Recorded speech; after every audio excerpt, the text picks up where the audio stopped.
Channel solo study में इस video में हम जानेंगे कि स्वर तंत्रियों में कंपन के आधार पर कितने व्यंजन होते हैं। तो चलिए वीडियो को शुरू करते हैं। वीडियो को शुरू करने से पहले अगर आपने चैनल को सब्सक्राइब नहीं किया है तो चैनल को सब्सक्राइब कर लीजिए और बेल आइकन को दबा लीजिए ताकि मेरी नई वीडियो सबसे पहले आप तक पहुंचे। ठीक है, तो चलिए वीडियो को शुरू करते हैं। स्वर तंत्रियों में कंपन के आधार पर, स्वर तंत्रियों में कंपन के आधार पर आपके दो व्यंजन होते हैं। एक होता है आपका अघोष और दूसरा होता है सघोष। तो सबसे पहले हम अघोष के बारे में जानेंगे कि अघोष क्या होता है। अघोष क्या होता है? अघोष वह व्यंजन होता है जिन वर्णों के उच्चारण में हमारी स्वर तंत्रियों में कंपन उत्पन्न नहीं होती है, उसे हम अघोष कहते हैं। जैसे इनकी पहचान क्या होती है कि अघोष स्पर्शी व्यंजन के प्रत्येक वर्ग का पहला और दूसरा वर्ण क्या होता है? अघोष होता है। कैसे होता है? देखिए, स्पर्शी व्यंजन मैंने लिखे हुए हैं यहाँ पर। इसमें क्या है? क वर्ग है, च वर्ग है, ट वर्ग है, त वर्ग है और प वर्ग है। तो क वर्ग का पहला और दूसरा यानी कि च वर्ग, ट वर्ग, त वर्ग, प वर्ग सभी वर्गों का पहला और दूसरा वर्ण क्या होगा? अघोष होगा। तो अगर हम इनको जोड़ें तो कितना हो जाएगा आपका? 10 वर्ण हो जाएंगे। यानी 10 वर्ण जो हैं स्पर्शी व्यंजन के वो क्या हो जाएंगे? अघोष हो जाएंगे। और होते कितने हैं अघोष? अघोष आपके 13 होते हैं। तो यहाँ से तो हमें 10 प्राप्त हो गए। अभी हमें 3 चाहिए। 3 कहाँ से आएंगे? 3 आएंगे आपके उष्म व्यंजन से। कहाँ से आएंगे? आपके उष्म व्यंजन से आएंगे। उष्म व्यंजन, उष्म व्यंजन कितने होते हैं? 4 होते हैं। लेकिन उष्म व्यंजन का हम यहाँ पर 3 ही वर्ण लेंगे क्योंकि जो आपका आखिरी वर्ण होता है उष्म व्यंजन का, उसमें कंपन उत्पन्न होती है। तो यहाँ पर क्या है कि जिन वर्णों में उच्चारण में हमारी स्वर तंत्रियों में कंपन उत्पन्न नहीं होती है वो वर्ण चाहिए हमें। तो वहां से कहाँ क्या क्या आएगा आपका? आपका आएगा स, स और स, यानी 3 वर्ण लेंगे हम सिर्फ। और 10 और 3 मिला के कितना हो जाएगा आपका? 13। यानी अघोष कितने हैं आपके? 13। ठीक है। इसी प्रकार अब आगे पढ़ेंगे हम सघोष के बारे में कि सघोष क्या होता है।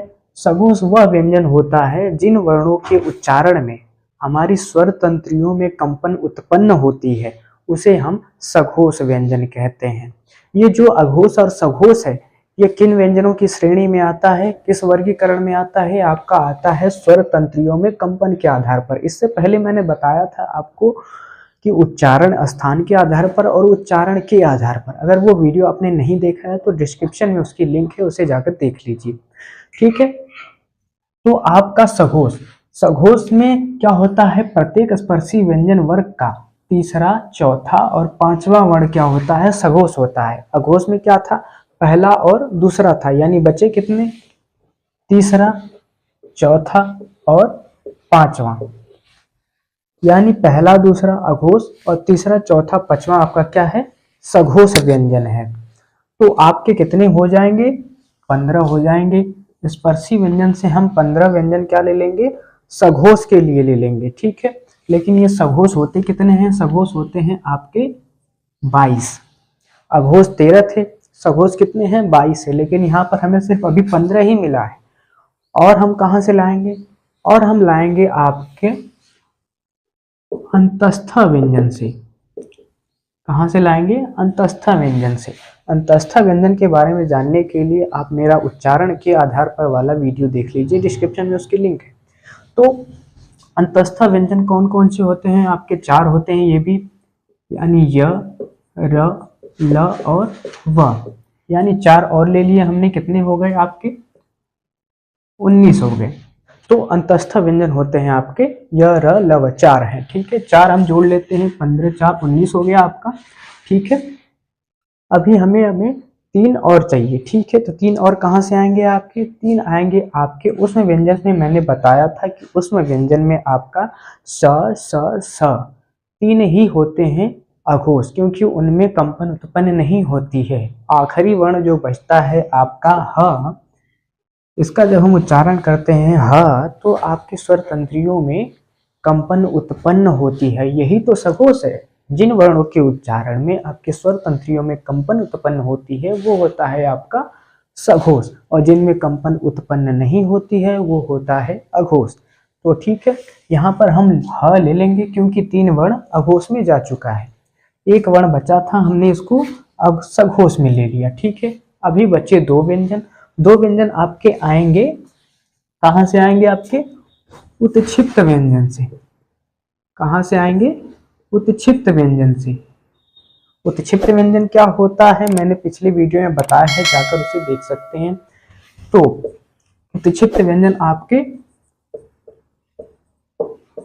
2 यहां से हो गए। ठीक है, अब कुल कितने हो गए आपके?